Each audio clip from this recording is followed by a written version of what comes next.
কিছু রাত থাকে যা শুধু অন্ধকার নয়, কিছু রাত বয়ে আনে এমন এক সত্য যা আপনার সমস্ত বিশ্বাসকে নাড়িয়ে দেয়।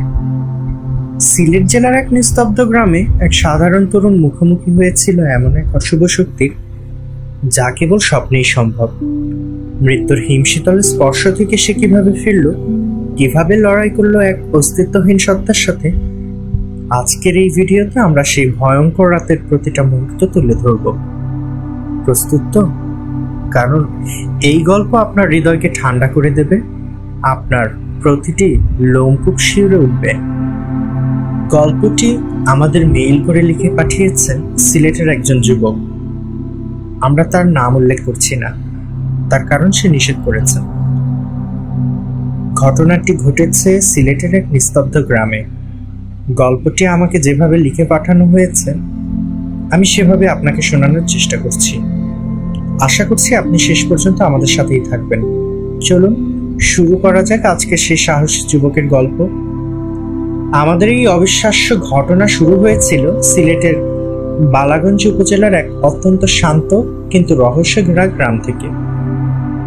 গ্রামের নাম আজও স্থানীয়দের মুখে মুখে ফেরে, কিন্তু আমরা তার গোপনীয়তা রক্ষা করছি। শফিকের বয়স তখন প্রায় 25। গ্রামের বাকি 5 জনের মতোই সে ছিল একজন সাধারণ যুবক।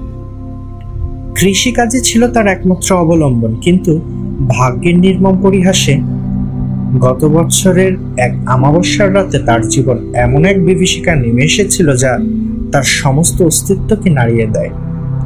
সেই রাতে শফিক তার নানা বাড়ি থেকে ফিরছিল। গ্রামের পথগুলো তখন নির্জন, দুপাশে সবুজ ধান ক্ষেত অন্ধকারে মিশে একাকার। আকাশে চাঁদ ছিল না, শুধু তারার মিটিমিটি আলোয় পথটা আবছাভাবে দেখা যাচ্ছিল।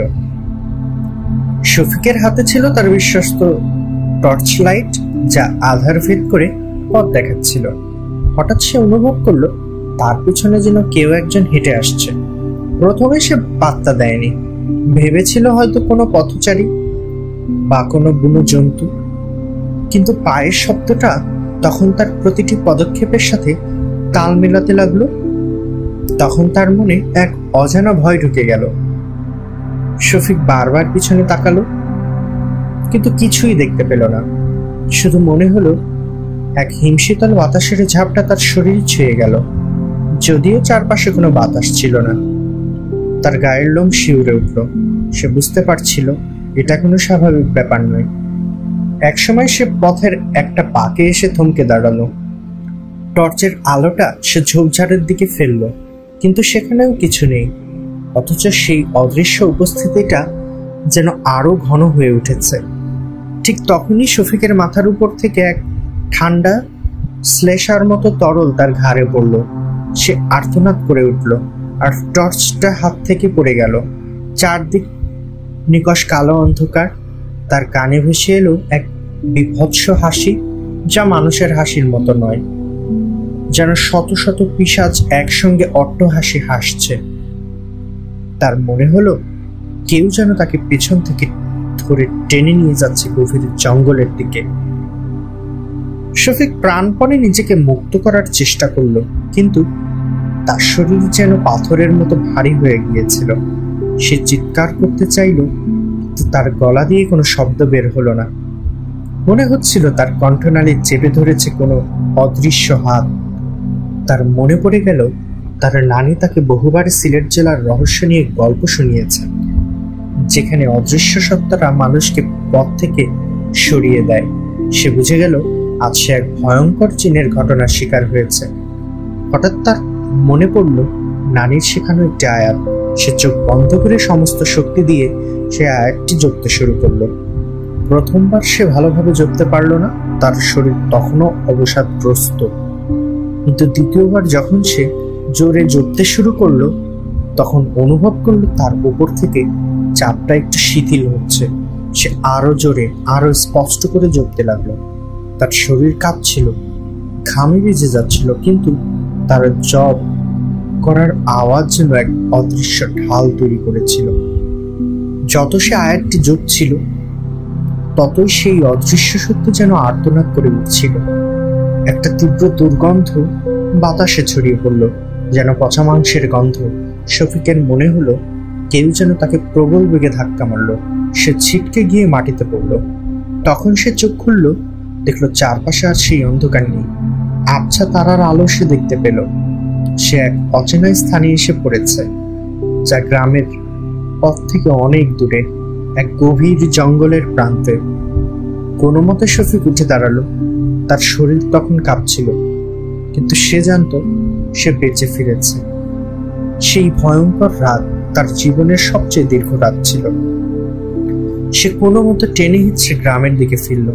পরদিন সকালে যখন গ্রামের লোকেরা তাকে খুঁজে পেল, তখন জ্বরে অচেতন। তার শরীরে ছিল গভীর আঁচড়ের দাগ, যেন কোনো অদৃশ্য নখ তার শরীরকে ক্ষত বিক্ষত করেছে। শফিকের এই ঘটনা গ্রামের দাবানলের মতো ছড়িয়ে পড়ল।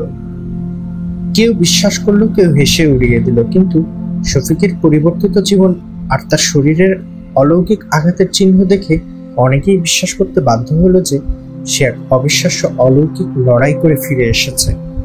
শফিক আর রাতের বেলায় একা চলাফেরা করে না। তার চোখে এখনো এক অদ্ভুত শূন্যতা, যা সেই রাতের বিভীষিকার সাক্ষী। এই পৃথিবীতে এমন অনেক কিছুই আছে যা আমাদের বিজ্ঞান বা যুক্তি দিয়ে ব্যাখ্যা করা যায় না। শফিকের এই ঘটনা আমাদের সেই অদৃশ্য জগতের অস্তিত্বের কথা মনে করিয়ে দেয়। আমাদের চারপাশের এই পৃথিবী যত বাস্তব, অলৌকিকতাও যেন ততটাই বাস্তব। আমাদের উচিত সেই অদৃশ্য শক্তির প্রতি শ্রদ্ধাশীল থাকা আর অজানা বিপদ থেকে নিজেকে সুরক্ষিত রাখা। শফিকের এই লোমহর্ষক অভিজ্ঞতা আপনার কেমন লাগলো? এখানে আমরা শফিক ছদ্মনাম হিসেবে ব্যবহার করেছি, কারণ ঘটনা বর্ণনার ক্ষেত্রে সহজ হয়। এরকম আরো ভয়ঙ্কর রাতের রহস্য এবং অলৌকিক ঘটনা দেখতে চাইলে আমাদের চ্যানেলটি এখনই সাবস্ক্রাইব করে নিন। পাশে থাকা বেল আইকনটি টিপে দিন, যাতে নতুন ভিডিও আপলোড হওয়ার সাথে সাথেই আপনারা নোটিফিকেশন পেয়ে যান। আর এই ভিডিওতে যদি আপনার মনে শিহরণ জাগিয়ে থাকে, তাহলে একটি লাইক দিতে ভুলবেন না। আপনাদের প্রতিটি লাইক এবং সাবস্ক্রিপশন আমাদের নতুন রহস্য উন্মোচনে উৎসাহিত করে থাকে। ধন্যবাদ।